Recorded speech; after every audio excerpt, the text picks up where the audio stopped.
Imagine a society where your skin color, gender, or other demographic criteria matter more than your abilities or merits. Welcome to the world of diversity, equity, and inclusion, also known as DEI.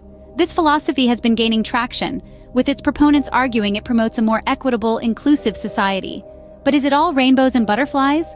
Or could there be a darker side to it? DEI focuses on creating diverse environments, ensuring equitable opportunities, and promoting inclusivity. However, critics argue this approach could undermine the importance of merit and ability, leading to a kind of reverse discrimination. Instead of hiring the most qualified person for a job, for example, a company might feel pressured to hire someone who fulfills certain demographic criteria. Is DEI a solution to societal issues, or a catalyst for new ones? Let's delve deeper into this topic and explore the potential implications of this philosophy in our next scenes.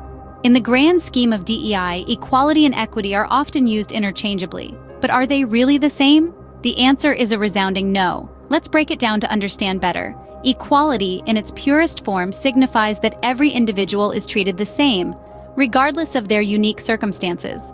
On the other hand, equity aims to distribute resources and opportunities based on the specific needs of individuals, with the goal of leveling the playing field. In the context of DEI, the focus tends to lean more towards equity than equality.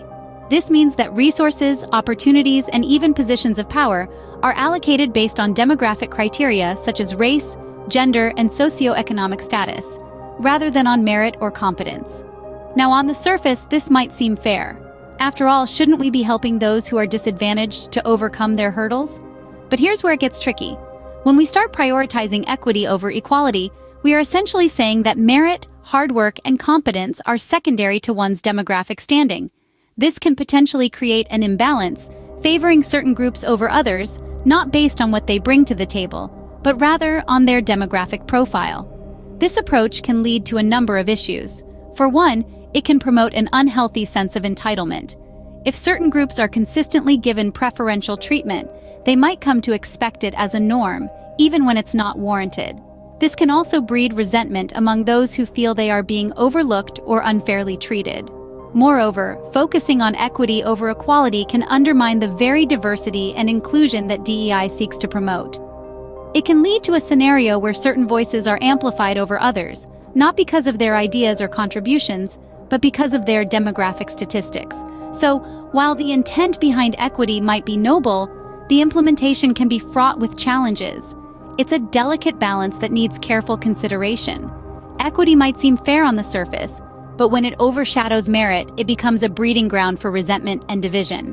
While DEI might promise a more inclusive society, it's essential to consider the potential dangers that lurk beneath this well-intentioned philosophy. When we delve beneath the surface, DEI has the potential to introduce reverse discrimination. In the quest for greater diversity and equity, there's a risk of overlooking individual merit and abilities in favor of meeting demographic quotas.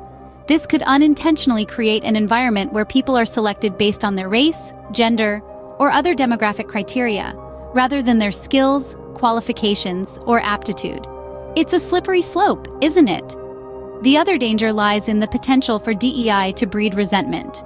If individuals feel they've been overlooked or undervalued because of an overemphasis on diversity, it can lead to a sense of injustice and hostility. This is not to say that we should disregard the value of diversity, but rather to highlight the importance of striking a balance. It's crucial to recognize and reward individual merit, while also encouraging a diverse, inclusive environment.